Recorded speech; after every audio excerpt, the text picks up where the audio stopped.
आज की क्लास में ना हम सीआरपीसी से रिलेटेड कुछ इंपॉर्टेंट कॉन्सेप्ट्स हैं उनको समझने की कोशिश करेंगे। और ये सीआरपीसी में काफी फ्रीक्वेंटली यूज कॉन्सेप्ट्स हैं, उनका मतलब क्या है, वो किस स्टेज पर इस्तेमाल होते हैं। ठीक है, आज उन बेसिक्स चीजों को हम समझने की कोशिश करते हैं।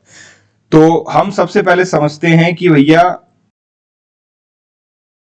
कमिटल क्या होता है। कमिटल समझने से पहले हमें समझना पड़ेगा सबमिशन, लेकिन सबमिशन हम करेंगे डिटेल में बाद में। अभी मैं थोड़ा सा ब्रीफ बता देता हूं। सबमिशन का मतलब क्या होता है, जब भी आप किसी लोअर कोर्ट से हायर कोर्ट को केस ट्रांसफर करते हैं। ठीक है, मान लीजिए मजिस्ट्रेट साहब ने केस को ट्रांसफर किया कोर्ट ऑफ सेशन को, या मजिस्ट्रेट साहब ने केस को ट्रांसफर किया चीफ जुडिशियल मजिस्ट्रेट को, तो ये लोअर कोर्ट से हायर कोर्ट केस ट्रांसफर हुआ है।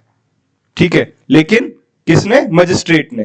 ठीक है जी, लोअर कोर्ट से मेरे कहने का मतलब यहां पर मजिस्ट्रेट।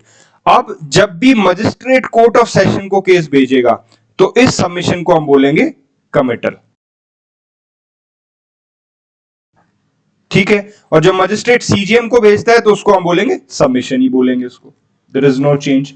लेकिन any case which is transfer from magistrate to court of session will be committal. तो सिंपल शब्दों में committal means case submitted from magistrate to court of session. ठीक है, कोई भी केस जो मजिस्ट्रेट द्वारा कोर्ट ऑफ सेशन को सबमिट किया जाए उसको हम क्या बोलेंगे? उसको हम बोलेंगे कमिटल। ठीक है, अब हमें समझने की जरूरत है कि कब किया जाएगा। क्या हर case magistrate court of session को कमिट कर देगा? ऐसा तो नहीं हो सकता। तो किसी किसी सिचुएशंस में ही कमिट किया जाएगा। तो वो कौन से सर्कमस्टांसेस हैं और किन सिचुएशंस में उनको कमिट किया जाएगा, अब हम वो देखते हैं। ठीक है, तो सबसे पहले हमें क्या देखना है? Section 209, section 209 of CrPC.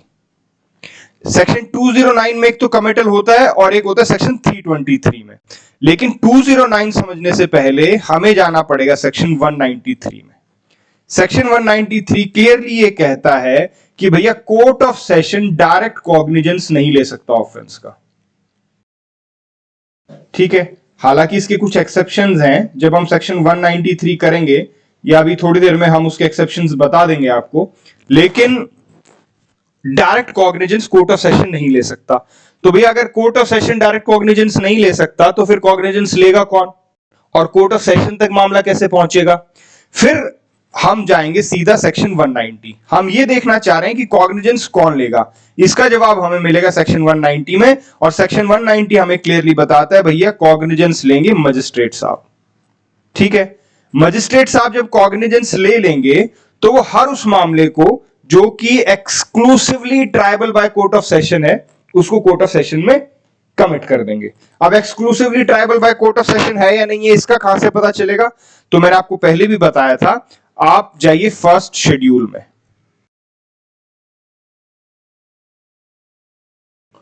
First schedule में जाइए आप। फर्स्ट शेड्यूल में आपको सभी ऑफेंसेस की लिस्ट दी गई है, कॉग्निजेबल है या नहीं है, उनकी पनिशमेंट कितनी है, और साथ में यह भी बताया गया है कि कौन सी कोर्ट उनको ट्राई करेगी। तो उस फर्स्ट शेड्यूल में जिस भी ऑफेंस में ये लिख रखा है कि भैया ये सिर्फ और सिर्फ कोर्ट ऑफ सेशन कर सकते हैं, वो मामले हैं जो कि exclusively triable by court of session है। अब उन मामलों में क्या होगा? उन मामलों में सिर्फ और सिर्फ कोर्ट ऑफ सेशन ट्राई कर सकता है। वो मामले भी पहले किसके पास जाएंगे? मजिस्ट्रेट के पास। क्यों जाएंगे? क्योंकि सेक्शन 193 हमें बोलता है कि court of session direct cognizance नहीं ले सकता है। तो कॉग्निजेंस कौन लेगा? सेक्शन 190 में मजिस्ट्रेट साहब लेंगे, और फिर सेक्शन 209 में केस को कमिट कर दिया जाएगा। ठीक है जी, यही बात हमने यहां पर नोट्स में लिख रखी है कि under section 209 case will be committed to court of session, case which is exclusively triable by court of session. तो अब हम प्रोसेस को थोड़ा सा और डिटेल में समझने की कोशिश करते हैं। देखिए, अब हुआ क्या कि कॉग्निजेंस ले ली मजिस्ट्रेट साहब ने सेक्शन 190 में, ये कॉग्निजेंस ले ली गई है यहां पर। अब कॉग्निजेंस लेने के बाद यहां तक देखिए अक्यूज पिक्चर में नहीं आया है, सिर्फ और सिर्फ इन्वेस्टिगेशन हुई है, कंप्लेनेंट है या इंफॉर्मेंट है। हालांकि हो सकता है अक्यूज को अरेस्ट कर लिया गया हो, लेकिन वो कोर्ट की पिक्चर में नहीं आया है। अभी कोर्ट की पिक्चर में सिर्फ और सिर्फ वो बेल के लिए आया होगा या फिर जब अरेस्ट हुआ है तो उसको 24 घंटे में अगर हम उसको नहीं छोड़ रहे हैं तो हम उसे कोर्ट में पेश करते हैं, सिर्फ उस कंटेक्स्ट में वो वहां तक पहुंचा है। लेकिन अगर हम ट्रायल या केस के बारे में बात करें, इंक्वायरी के बारे में बात करें, तो अभी तक अक्यूज पिक्चर में नहीं आया या इस स्टेज तक। ठीक है, तो जैसे ही मजिस्ट्रेट कॉग्निजेंस लेगा अब अक्यूज पिक्चर में आएगा और मजिस्ट्रेट साहब क्या करेंगे, इश्यू ऑफ प्रोसेस कर देंगे सेक्शन 204 में। इश्यू ऑफ प्रोसेस का मतलब क्या है कि भैया अब अक्यूज को कोर्ट में लेके आया जाए, अब उसको इस मामले में शामिल किया जाए। ठीक है, अब देखिए अगर वो ऑलरेडी अरेस्टेड है, if he is already arrested, तो वो हो सकता है कस्टडी में हो। अगर कस्टडी में है तो अक्यूज को पेश किया जाएगा, अक्यूज प्रोड्यूस्ड। और अगर वो कस्टडी में नहीं है तो क्या होगा, या तो हम उसको समन भेजेंगे या हम उसको वारंट भेजेंगे। ठीक है, अब क्या हुआ कि अक्यूज पेश हो गया, इस पूरे चीज को बोलते हैं issue of process. Issue of process है issue of process against the accused, कि अब उसके अगेंस्ट प्रोसेस इशू कर दो और उसको बुला लो। ठीक है जी, अब अक्यूज साहब जो है वो प्रोड्यूस हो चुके हैं। अक्यूज के प्रोड्यूस होते ही सबसे पहला काम क्या किया जाएगा, सेक्शन 207 और सेक्शन 208 के तहत उसे डॉक्यूमेंट्स दिए जाएंगे। सेक्शन 207 और 208 कौन से documents, police report, postmortem report, हर वो डॉक्यूमेंट जिसके बिना पर कोर्ट ने कॉग्निजेंस लिया है, मजिस्ट्रेट साहब ने कॉग्निजेंस लिया है, वो सभी डॉक्यूमेंट्स अब हम अक्यूज्ड को दे देंगे सेक्शन 207 और 208 के तहत। ठीक है जी, क्यों दिए जाते हैं डॉक्यूमेंट्स, सिंपल सी बात है, प्रिंसिपल ऑफ नेचुरल जस्टिस आता है। प्रिंसिपल ऑफ नेचुरल जस्टिस क्या कहता है, प्रिंसिपल ऑफ नेचुरल जस्टिस कहता है कि बिना किसी को सुने आप फैसला नहीं लेंगे। जब भी आप फैसला करें तो आपको सभी पार्टियों को सुनना है, और अगर सुनना है तो इसका मतलब उसको पूरा मौका मिलना चाहिए अपना डिफेंस प्रिपेयर करने के लिए। डिफेंस का प्रिपेयर करेगा जब उसके पास वो सारी चीजें, सभी डॉक्यूमेंट्स हो जिसके बेस पर कॉग्निजेंस लिया जा रहा है, जिसको प्रोसिक्यूशन आगे इंक्वायरी या ट्रायल में इस्तेमाल करेगा। उन सभी डॉक्यूमेंट्स का अक्यूज के पास जाना जरूरी है ताकि वो अपना डिफेंस बेहतर तरीके से तैयार कर सके। तो ये प्रिंसिपल ऑफ नेचुरल जस्टिस आ गया। ठीक है, अब जैसे ही हम उसको डॉक्यूमेंट दे देंगे तो हम उसको कमिट कर देंगे कोर्ट ऑफ सेशन के पास। ठीक है, ये सिंपल सी बात है। तो मैंने अभी तक आपको क्या बताया है, मैंने अभी आपको बताया है कि एक सेकेंड, कंट्रोल Z,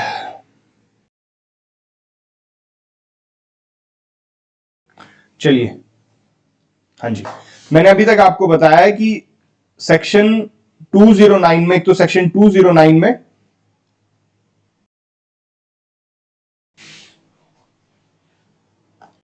तो सेक्शन 209 में कमिटल होगा, और दूसरा कौन से में होगा, सेक्शन 323 में। अब हम सेक्शन 323 समझने की कोशिश करते हैं।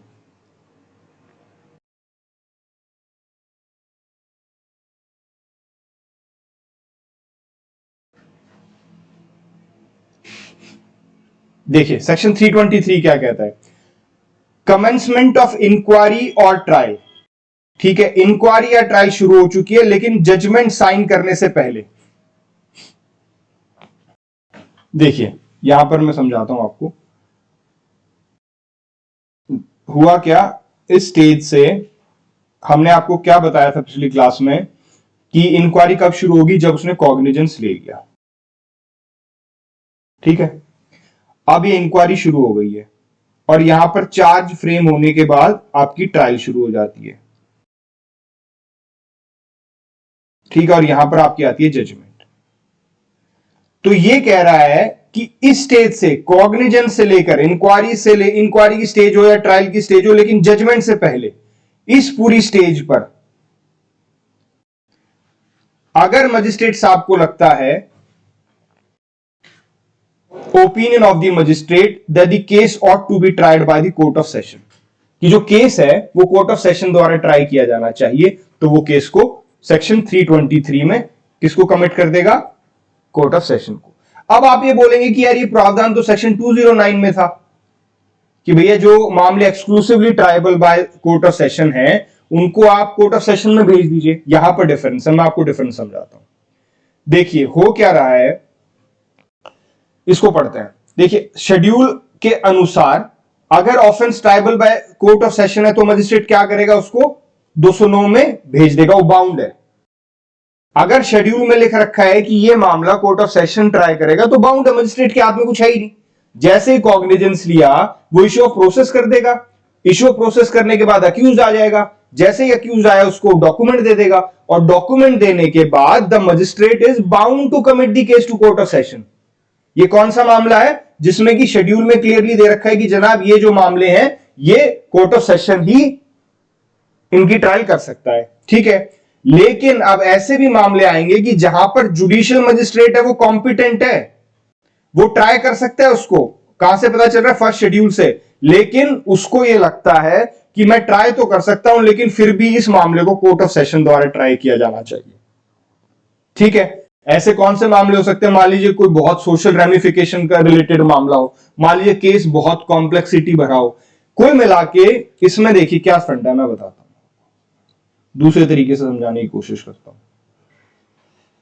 देखिए क्या कह रहा है, ये कह रहा है कि अगर फर्स्ट शेड्यूल में क्लियरली दे रखा है कि कोर्ट ऑफ सेशन के पास जाएगा तो उसको सेक्शन 209 में कमिट करना ही करना पड़ेगा, ठीक है।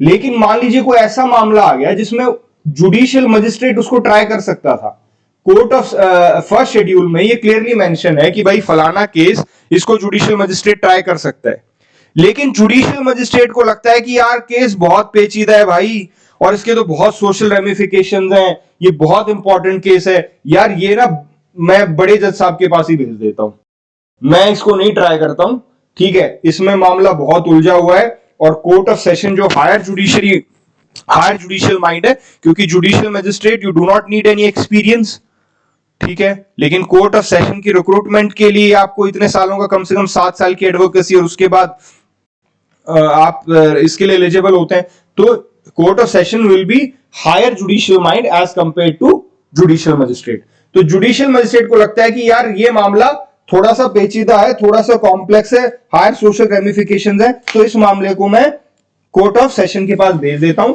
तो यहां पर क्या आता है, सेक्शन 323 पिक्चर में आता है, ठीक है। तो 209 में तो वो मामले हैं जो जाएंगे ही जाएंगे, मजिस्ट्रेट बाउंड है, लेकिन 323 में वो मामले हैं जिन मामलों में मजिस्ट्रेट साहब को ये लगता है कि भाई ये मामला बेहतर होगा कि कोर्ट ऑफ सेशन सुन ले। हालांकि मजिस्ट्रेट साहब उसको सुन सकते थे, फर्स्ट शेड्यूल में जो दिया गया है उसमें क्लियरली कहा गया है कि मजिस्ट्रेट साहब उसको सुन सकते हैं, लेकिन उन्हें लगता है कि नहीं कोर्ट ऑफ सेशन को सुनना चाहिए, ठीक है। तो वो सेक्शन 323 का पावर का इस्तेमाल करते हुए उस मामले को कमिट कर देंगे। अब यही पावर हमने कोर्ट ऑफ सेशन को भी दे रखी है सेक्शन 408 में।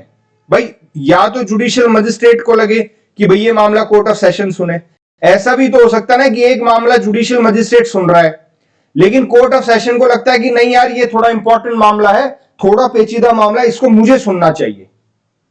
तो हमने सेक्शन 408 में पावर किसको दे दी, कोर्ट ऑफ सेशन को दे दी कि वो मामला ऑर्डर करके जुडिशियल मजिस्ट्रेट से अपने पास कमिट करवा सकता है कि भैया ये मामला तो मेरे को भेजो, this is something very complex और related to some social ramification, तो let me hear this issue, ठीक है।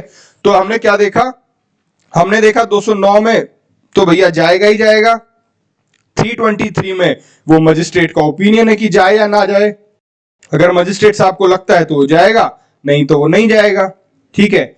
उसके बाद आ जाओ आप 323 में, उसके बाद आ जाओ 408 में। 408 में opinion of the court of session कि कोर्ट ऑफ सेशन खुद केस को कमिट कर ले। यहां पर क्या हो रहा था, 323 में मजिस्ट्रेट केस को कमिट कर रहा था, ठीक है जी। अब एक और क्राइटेरिया है जहां पर 323 में हम केस को कमिट करेंगे, एक होता है केस ऑफ इनहेंस्ड पनिशमेंट, ठीक है जी। सेक्शन 75 जो है आईपीसी का, वो ये कहता है कि उसने कुछ ऑफेंसेस दिए हैं, वो लिस्ट आप सेक्शन 75 से देख लीजिएगा, दैट इज योर होमवर्क, ठीक है। उस लिस्ट में क्या कहा गया है कि कुछ ऑफेंसेस हैं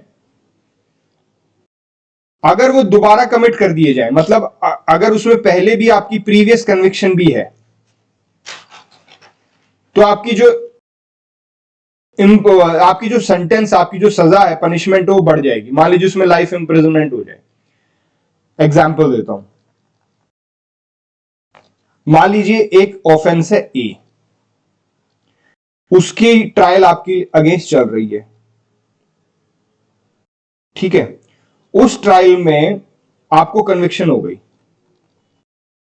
मैंने आपको बताया था कि जब कन्विक्शन हो जाएगी उसके बाद सजा पे बहस होती है कि इसको सजा कितनी मिले, अलग से होती है ये। अब जब सजा की बहस हो रही थी तो प्रोसिक्यूशन ने बताया कि साहब ये वो ऑफेंस है जिसमें इसकी प्रीवियस कन्विक्शन भी हुई थी और प्रीवियस कन्विक्शन होने के कारण इसको अब बढ़कर पनिशमेंट मिलेगी। अगेन आई एम रिपीटिंग, ये हर ऑफेंस में नहीं होता है, ये कुछ ही ऑफेंस में होता है जिसकी लिस्ट सेक्शन 75 आईपीसी में, इंडियन पिनल कोड में दे रखी है, वो लिस्ट आपको वहां से चेक करनी है, ठीक है। अब जैसे ये प्रूव हो जाएगा कि साहब इसकी तो पहले भी कन्विक्शन हो चुकी है, तो इस भाई साहब को क्या होगा, पनिशमेंट बढ़कर मिलेगी, ठीक है। अब ये पनिशमेंट इतनी है जो जुडिशियल मजिस्ट्रेट दे ही नहीं सकते। भाई जुडिशियल मजिस्ट्रेट फर्स्ट क्लास कितनी पनिशमेंट दे सकता है, नॉट मोर देन 3 years, लेकिन ये बढ़कर कितनी हो गई, लाइफ इंप्रिजनमेंट हो गई। अब ये क्या करेंगे, अब ये करेंगे कोर्ट ऑफ सेशन को केस को कमिट कर देंगे, क्योंकि लाइफ इंप्रिजनमेंट कौन दे सकता है, कोर्ट ऑफ सेशन दे सकता है, ठीक है। तो इन्होंने सारा मामला सुन लिया, जजमेंट भी दे दी, कन्विक्ट भी कर दिया, लेकिन क्योंकि इनहेंस्ड पनिशमेंट का मामला था और इनहेंस पनिशमेंट होते ही उसके दायरे से पनिशमेंट बाहर चली गई, तो वो क्या करेगा, भाई मैं तो इतनी पनिशमेंट दे नहीं सकता, कोर्ट ऑफ सेशन दे सकते हैं, तो वो पनिशमेंट एनहेंसमेंट के कारण कोर्ट ऑफ सेशन को मामला कमिट कर देगा, ठीक है। चलिए अब आगे चलते हैं। अब कमिटल पूरा हो चुका अपना, अब हम समझते हैं सबमिशन। सबमिशन लेक्चर की शुरुआत में भी मैंने आपको थोड़ा सा ब्रीफ में बताया था कि जब भी किसी लोअर से हायर कोर्ट की तरफ मामला जाएगा, ट्रांसफर किया जाएगा, तो उसे हम सबमिशन बोलेंगे। तो एक तो हमने समझा submission to court of session, जिसको हम कमिटल बोल रहे हैं, ये हमने ऑलरेडी डिस्कस कर लिया है, ठीक है। अब बच गया सबमिशन टू सीजीएम, मतलब जब मजिस्ट्रेट साहब सीजीएम को केस ट्रांसफर करेंगे, अब हम उसको समझते हैं। क्योंकि जब मजिस्ट्रेट साहब कोर्ट ऑफ सेशन को ट्रांसफर कर रहे थे, उसको हम सबमिशन ना बोल के उसको हम क्या बोलते हैं, committal, that is a separate category, ठीक है। लेकिन जब मजिस्ट्रेट साहब सीजीएम को ट्रांसफर कर रहे हैं, this is a lower court and this is a higher court, अब इसको जब ट्रांसफर कर रहे हैं तो इसको हम बोल रहे हैं सबमिशन। ये किन किन परिस्थितियों में किया जाएगा और इसके क्या रीजंस होंगे वो अब हम समझने की कोशिश करते हैं। देखिए, दो परिस्थितियों में किया जा सकता है, एक तो सेक्शन 322 और एक सेक्शन 325। ये सारे सेक्शंस ना आपको बाकायदा याद होने चाहिए कि इन पर्टिकुलर सेक्शंस में क्या कहा गया है, मतलब जो सेक्शंस हम पढ़ रहे हैं कम से कम वो आपको टेस्ट पर याद करने हैं, ठीक है। तो सेक्शन 322 को पढ़ते हैं पहले।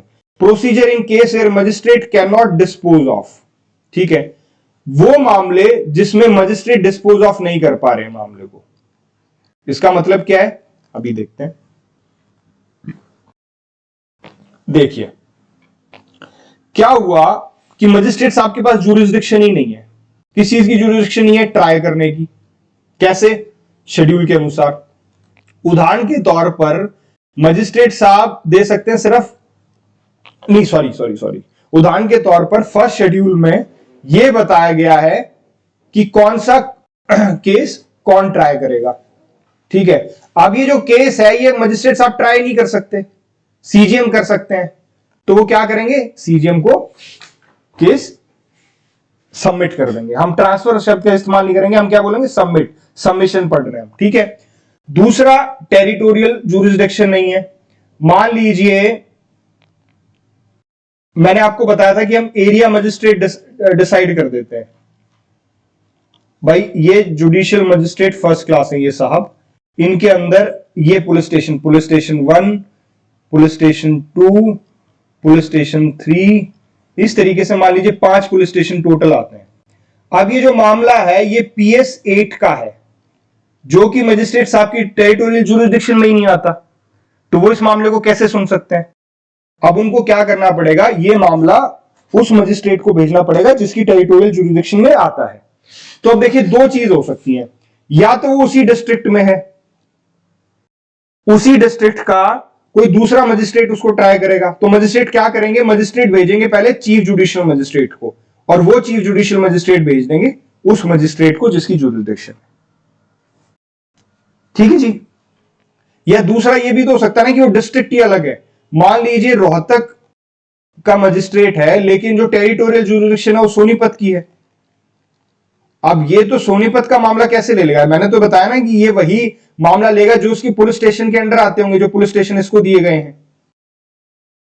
ठीक है, अब ऐसे मामले में, एक सेकंड यार, ये बाद में दिक्कत करेगा, रब कर देते हैं। हाँ ठीक है, अब ऐसे मामले में क्या होगा कि मजिस्ट्रेट साहब अपने सीजीएम को भेजेंगे, जो उनका सीजीएम है। मान लीजिए झज्जर का मामला है, रोहतक का था, सॉरी, रोहतक का मामला है, तो मजिस्ट्रेट साहब, जुडिशियल मजिस्ट्रेट साहब क्या करेंगे? मजिस्ट्रेट साहब फर्स्ट क्लास अपने सीजीएम को भेजेंगे, जो रोहतक के सीजीएम है। रोहतक का सीजीएम किसको भेजेगा? सोनीपत के सीजीएम को, और वो अपने मजिस्ट्रेट को भेज देगा। ठीक है, तो वो मामले जो कि वो डिस्पोज ऑफ नहीं कर सकते। अब वो कौन कौन से मामले डिस्पोज ऑफ नहीं कर सकते? मैंने आपको बताया कि उनकी जुरिस्डिक्शन ही नहीं है। अब जुरिस्डिक्शन किन किन केस में नहीं है भैया? तो फर्स्ट शेड्यूल के अनुसार नहीं है। फर्स्ट शेड्यूल क्लियरली ये कह रहा है कि आप ये ट्राई नहीं कर सकते, ये सीजीएम करेगा, तो आपको वो केस सीजीएम को सबमिट करना पड़ेगा। और दूसरा कब है? टेरिटोरियल। टेरिटोरियल मैंने आपको बताया कि हर मजिस्ट्रेट के अंडर कुछ पुलिस थाने आते हैं, उन्हीं पुलिस थाने में आने वाली जुरिस्डिक्शन का मामला वो देख सकता है। ठीक है, तो ऐसे मामले में क्या होगा? अगर सेम डिस्ट्रिक्ट है तो अपने सीजीएम को भेज देगा, वो सीजीएम उस मजिस्ट्रेट को भेज देगा। और अगर डिस्ट्रिक्ट अलग है तो वो क्या करेगा? वो अपने सीजीएम को भेजेगा, वो सीजीएम उस डिस्ट्रिक्ट के सीजीएम को भेजेगा, और वो सीजीएम फिर उस मजिस्ट्रेट को भेज देगा जिसकी टेरिटोरियल जुरिस्डिक्शन में वो मामला आता है। ठीक है, और दूसरी कैटेगरी कौन सी है? ये हम कर रहे हैं सेक्शन 322 को डिटेल में कर रहे हैं। तो आप एक काम कीजिए, जब आप ये लेक्चर सुने तो आप 322 को भी एक बार पहले पढ़ लीजिएगा। ठीक है, अब 322 की दूसरी कैटेगरी कौन सी आती है? Case ought to be tried by CGM. ठीक है, कुछ ऐसी कॉम्प्लिकेशंस इन्वॉल्व हैं या स्टेक्स आए हैं जो हमने कोर्ट ऑफ सेशन वाले मामले में भी 2 मिनट पहले पढ़ी थी। तो उस मामले में क्या करेगा? मजिस्ट्रेट सीजीएम को केस भेज देगा। ठीक है, जैसे मान लीजिए it will not include the case of enhance punishment, वो सेक्शन 325 में ही आएगा। ठीक है, देखिए मैं इसमें थोड़ा सा क्लियर और कर देता हूं आपको, और कुछ रहता है इसमें।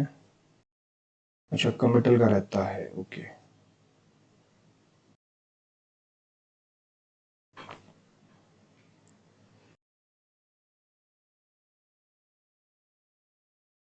पहले कमिटल का ही बता देता हूं।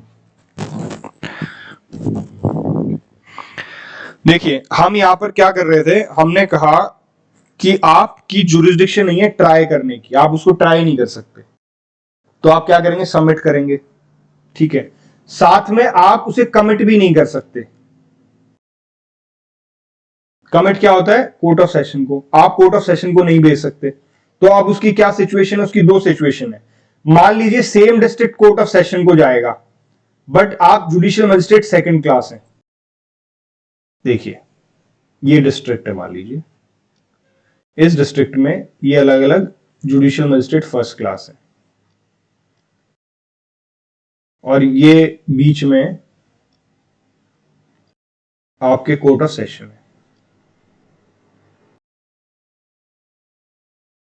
ठीक है, होता क्या है कि मान लीजिए इसकी जुरिस्डिक्शन में मामला आया, इसने मामला कोर्ट ऑफ सेशन को भेज दिया, लेकिन है सेम डिस्ट्रिक्ट का मामला, लेकिन जुडिशियल मजिस्ट्रेट सेकंड क्लास ने कॉग्निजेंस लिया है। जुडिशियल मजिस्ट्रेट सेकंड क्लास भी कॉग्निजेंस ले सकता है, लेकिन judicial magistrate second class direct commit नहीं कर सकता। तो अब ये क्या करेगा? ये पहले सीजीएम को भेजेगा, सीजीएम को क्या करेगा? सबमिट करेगा, और फिर सीजीएम साहब कमिट कर देंगे किसको? कोर्ट ऑफ सेशन को। सिर्फ शब्दों का खेल है। देखिए, जब सीजीएम को जा रहा है ना मामला, तो उसे हम सबमिट बोलेंगे, सबमिशन, और जब जा रहा है कोर्ट ऑफ सेशन को, उसको हम बोल रहे हैं कमिटल। ठीक है, अब यहीं पे दूसरा एग्जांपल देखिए, जो मामला है वो जुडिशियल मजिस्ट्रेट फर्स्ट क्लास ने ही कॉग्निजेंस में लिया है, लेकिन वो दूसरे डिस्ट्रिक्ट का मामला है। रोहतक डिस्ट्रिक्ट में जुडिशियल मजिस्ट्रेट ने कॉग्निजेंस ले लिया, और सोनीपत का मामला है। तो अब क्या होगा? मजिस्ट्रेट साहब किसको भेजेंगे? अपने सीजीएम को। वो सीजीएम किसको भेजेंगे? सोनीपत के सीजीएम को, और वो सीजीएम किसको कमिट कर देंगे? कोर्ट ऑफ सेशन को। ठीक है,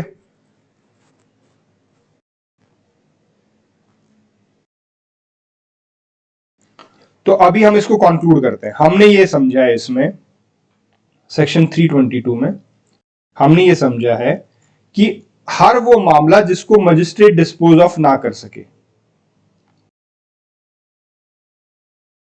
उस मामले डिस्पोज ऑफ नहीं कर सके, उस मामले को वो सीजीएम को भेज देगा, और इस भेजने को ही हम कह रहे हैं सबमिशन। जब एक लोअर कोर्ट से हायर कोर्ट मामला जा रहा है। फिर हमने 322 में ये पढ़ा कि वे कौन कौन से मामले हैं जिसमें ऐसा हो रहा है। हमने कहा कि आपकी जुरिस्डिक्शन ही नहीं है साहब। जुरिस्डिक्शन किस चीज की नहीं है? ट्राई करने की नहीं है। आप ट्रायल नहीं कर सकते उसका। उसके भी दो हमने फैक्टर समझे क्यों नहीं ट्राई कर सकते। पहला फैक्टर हमने समझा आप ट्राई इसलिए नहीं कर सकते क्योंकि फर्स्ट शेड्यूल में क्लियरली मेंशन है कि उसको सीजीएम साहब ट्राई करेंगे, या फिर टेरिटोरियल जुरिडिक्शन का मामला है, आपकी टेरिटरी का ही मामला नहीं है। तो इन दोनों केसेस में क्या करोगे? आप सीजीएम को मामला भेज दोगे। अब कौन से मजिस्ट्रेट को आगे भेजना हो सीजीएम का काम है। दूसरा हमने क्या समझा, सॉरी एक सेकेंड। दूसरा हमने समझा कि जुरिडिक्शन नहीं थी किस चीज की? कमिट करने की। उसमें हमने दो केस समझे कि आप है judicial magistrate second class, same district का मामला है लेकिन आप कोर्ट ऑफ सेशन को डायरेक्ट नहीं कर सकते, आप किसको भेजोगे? सीजीएम को। इसको बोलेंगे हम सबमिशन, और ये साहब कर देंगे कमिट कोर्ट ऑफ सेशन को। उसके बाद आता है आपका,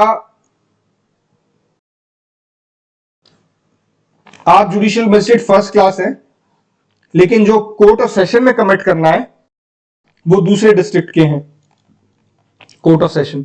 तो आप किसको भेजोगे? आप अपने सीजीएम को, मतलब आप सबमिट कर दोगे सबमिशन, और सीजीएम साहब उस डिस्ट्रिक्ट के सीजीएम को भेजेंगे और वो सीजीएम कोर्ट ऑफ सेशन को कमिट कर देंगे। ठीक है।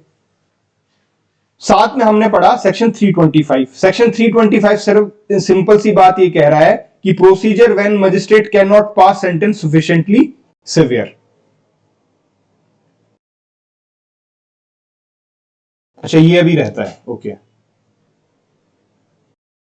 ये कह रहा है मामला कि देखिए, जब आप फर्स्ट शेड्यूल चेक करेंगे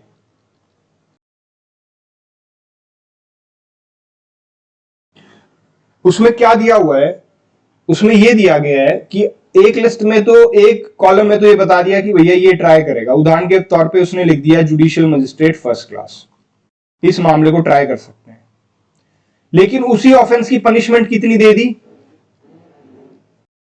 कि मैक्सिमम 7 ईयर्स, कि मैक्सिमम 7 साल तक की आप सजा दे सकते हो।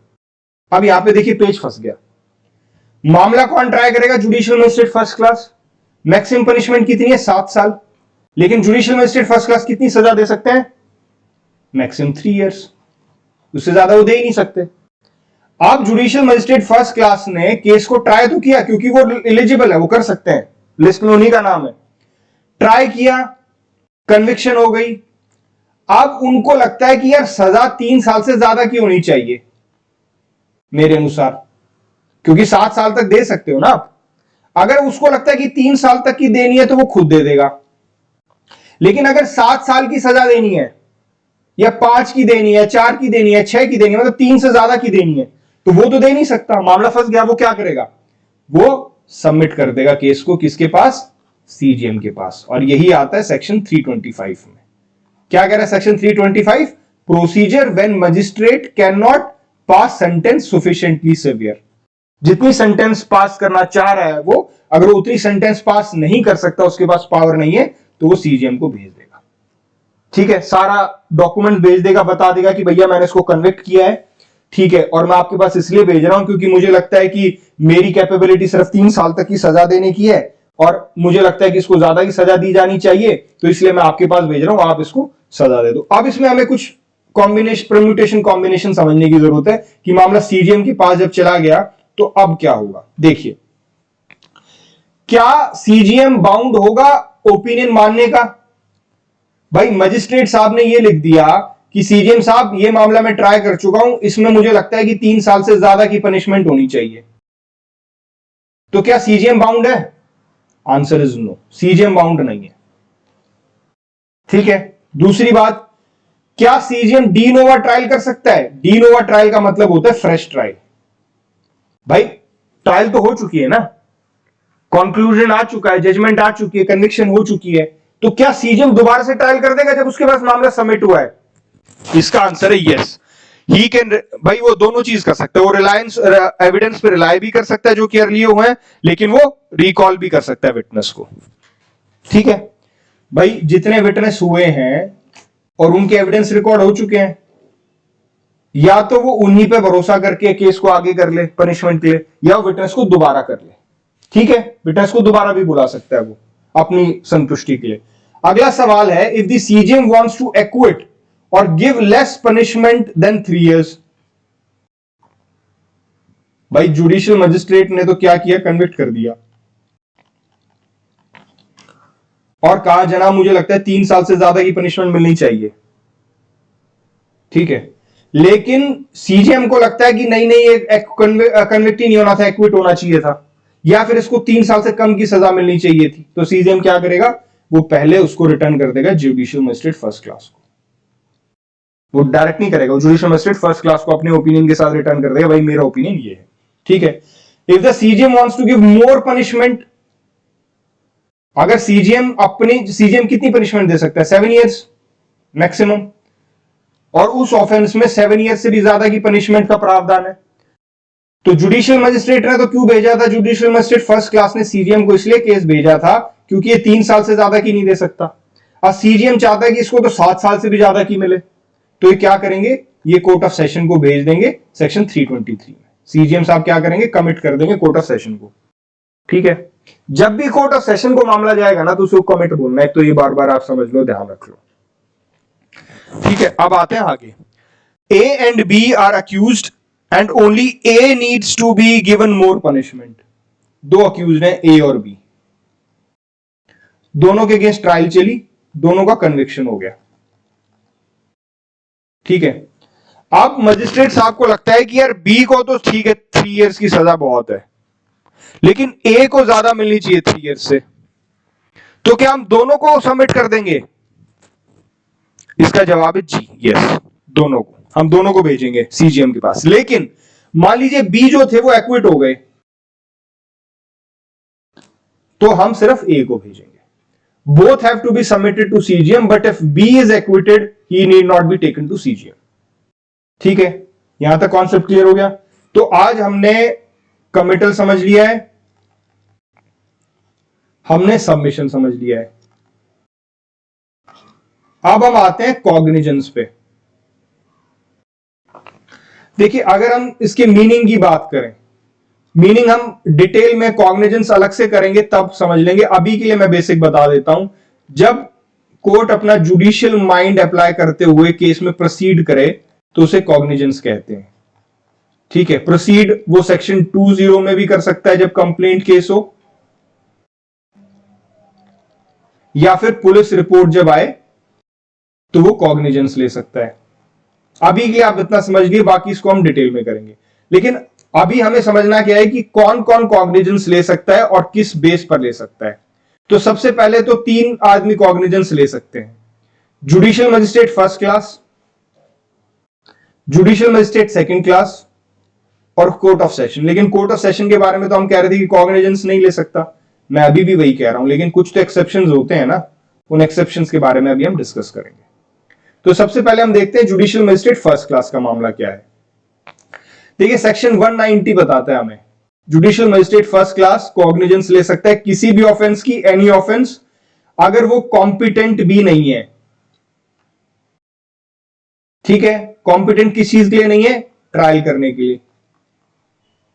तो वो क्या करेगा, वो ट्रांसफर कर देगा जिस मजिस्ट्रेट का वो मामला है।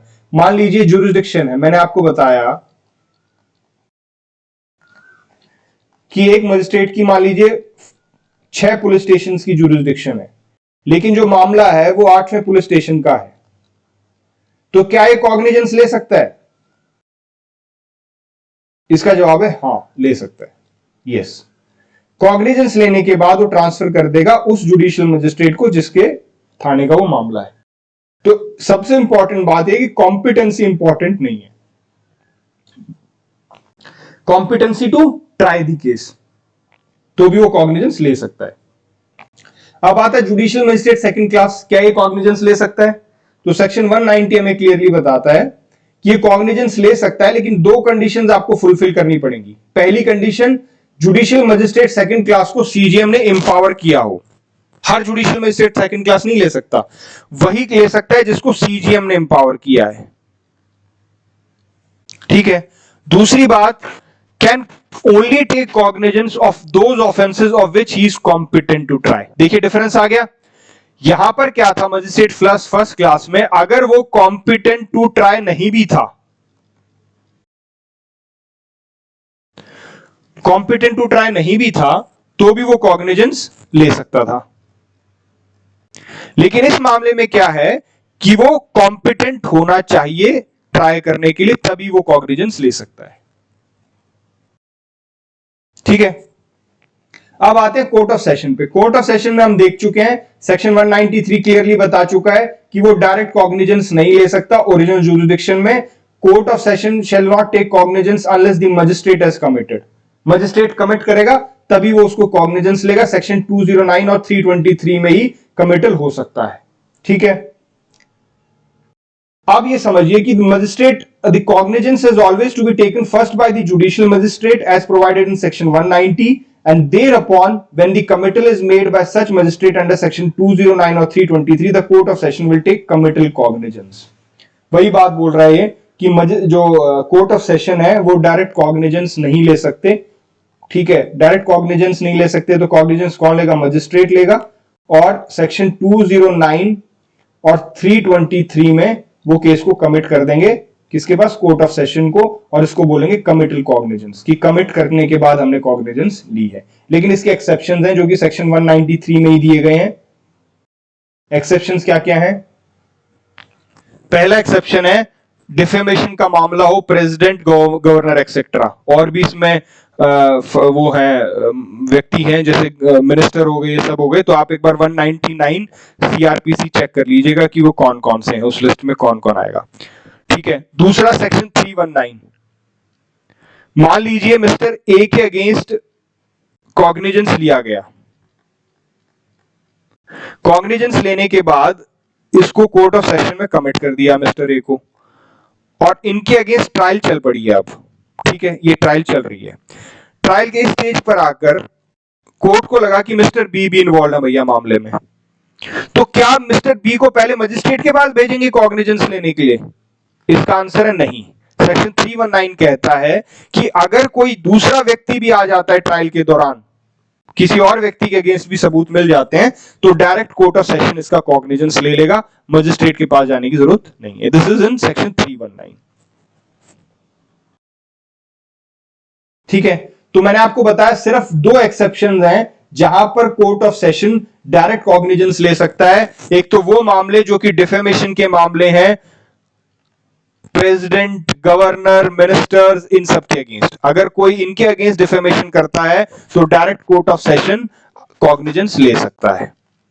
और दूसरा मैंने आपको बताया कि वो मामले सेक्शन 319 के वो मामले जहां पर कोर्ट ऑफ सेशन में मामला जा चुका है लेकिन किसी दूसरे व्यक्ति के अगेंस्ट कोई सबूत आ गए और अब उसको भी ट्रायल में इंक्लूड करना है, तो भैया आपको मजिस्ट्रेट के पास भेजने की जरूरत नहीं है मिस्टर बी को कॉग्निजेंस के लिए, direct court of session cognizance ले सकता है, ठीक है। अब हमने देख लिया कि कॉग्निजेंस कौन ले सकता है, हु कैन टेक कॉग्निजेंस। अब हम देखेंगे कि किन किन सिचुएशंस में और कैसे कैसे किसके बेसिस पर कॉग्निजेंस ली जा सकती है। तो सेक्शन 191A कहता है कि कंप्लेंट, मान लीजिए मिस्टर ए है, ही इज द विक्टिम, और ये डायरेक्ट सेक्शन 200 में कंप्लेंट केस डाल दें तो 200 में कॉग्निजेंस ली जा सकती है डायरेक्ट कंप्लेंट के बेस पर, ठीक है। दूसरा आता है पुलिस रिपोर्ट, जब पुलिस के पास इंफॉर्मेशन गई, पुलिस ने अपनी इन्वेस्टिगेशन की, इन्वेस्टिगेशन करने के बाद पुलिस ने अपनी पुलिस रिपोर्ट, फाइनल रिपोर्ट भी बोलते हैं इसको, फाइनल रिपोर्ट, पुलिस रिपोर्ट, ये मजिस्ट्रेट साहब को पेश करी, इसके बेसिस पे भी कॉग्निजेंस ली जा सकती है।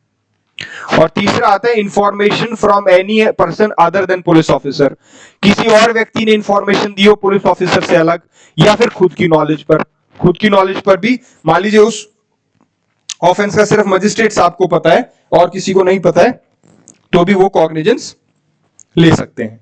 अब ये खुद की नॉलेज वाला जो कॉन्सेप्ट है ना, इसका एक सेफगार्ड हमने सेक्शन 191 में दे रखा है, transfer on application of the accused. देखिए होता क्या है कि मान लीजिए मजिस्ट्रेट साहब की खुद की नॉलेज है, ओन नॉलेज, तो हमेशा प्रोबेबिलिटी रहेगी ना कि उसका मिसयूज हो जाए।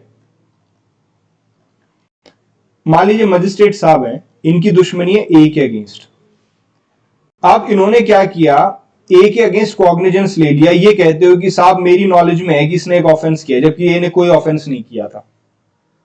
तो एक तो बिना बात कोर्ट के चक्कर कटा दिए, बिना बात इसकी परेशानी बढ़ गई। तो 191 सी में, सिर्फ 191 सी में जब ओन इंफॉर्मेशन पे कोर्ट कॉग्निजेंस ले रहा है, तो वहां पर एक प्रावधान रखा गया है सेक्शन 191 का, जिसमें कहा गया है कि जब मजिस्ट्रेट साहब ओन इंफॉर्मेशन पे कॉग्निजेंस लेंगे तो ट्रांसफर किया जा सकता है केस दूसरे मजिस्ट्रेट को। ये राइट है अक्यूज्ड की। जैसे ही मिस्टर ए आएंगे कोर्ट में, तो उनकी राइट है, वो ये कहेंगे कि साहब आप ये मामला नहीं सुनोगे, आपने तो कॉग्निजेंस लिया है, ये मामला आप ट्रांसफर कर दो दूसरे जुडिशियल मजिस्ट्रेट को। तो this is the right of the accused, और मजिस्ट्रेट को इंफॉर्म करना पड़ेगा अक्यूज को कि भैया तुम्हारी ये राइट है, क्योंकि तुम्हें मेरी खुद की इंफॉर्मेशन पे कॉग्निजेंस लिया जा रहा है, तो तुम्हारे पास ये राइट है कि तुम दूसरे मजिस्ट्रेट के पास अपने केस को ट्रांसफर कर सकते हो। ठीक है, अब आगे चलते हैं। ये लास्ट कॉन्सेप्ट है, आज हमें क्या क्या समझना था, कमिटल, सबमिशन, और अब लास्ट बच गया मेकिंग ओवर। ये सब में आसान है। देखिए मेकिंग ओवर आता है सेक्शन 192 में। ये सिंपल सी एक बात कह रहा है, जब सीजीएम खुद 2-3 कंडीशंस में, मैं सिंपल शब्दों में बता देता हूं, जब मजिस्ट्रेट से मजिस्ट्रेट केस ट्रांसफर होगा ना, एक मजिस्ट्रेट से दूसरे मजिस्ट्रेट को, उसको हम मेकिंग ओवर बोल रहे हैं। ठीक है, उनकी सिचुएशंस क्या हो सकती हैं, मान लीजिए सीजीएम साहब ने हिमसेल्फ कॉग्निजेंस ले लिया, और वो कॉग्निजेंस लेने के बाद वो दूसरे मजिस्ट्रेट को केस देना चाह रहे हैं, तो इसको हम क्या बोलेंगे, मेकिंग ओवर। जब एक मजिस्ट्रेट से दूसरे मजिस्ट्रेट को केस जाएगा, वो क्या है, making over. It is as simple as that, इसके ज्यादा कॉम्प्लेक्स में मत घुसिएगा, सिंपल सी बात समझ लीजिए, जब एक मजिस्ट्रेट से दूसरे मजिस्ट्रेट केस जा रहा है तब मेकिंग ओवर बोलते हैं। इसकी दो हमने एग्जांपल समझे, जब मान लीजिए सीजीएम साहब ने खुद कॉग्निजेंस ले लिया, उसके बाद वो किसी मजिस्ट्रेट को दे रहे हैं, या फिर इन साहब ने judicial magistrate first class mister 1, इन्होंने कॉग्निजेंस लिया, लेकिन सीजीएम ऑर्डर कर रहे हैं कि भैया आप ये केस भेज दो जुडिशियल मजिस्ट्रेट फर्स्ट क्लास 2 को, मतलब ये मिस्टर 2 है, सेकंड क्लास नहीं है, मिस्टर 2 है। ठीक है, तो जब भी एक मजिस्ट्रेट से दूसरे मजिस्ट्रेट को जाएगा तो वो क्या होगा, making over. With this we finish our today's class. अगली क्लास में मिलते हैं। Thank you.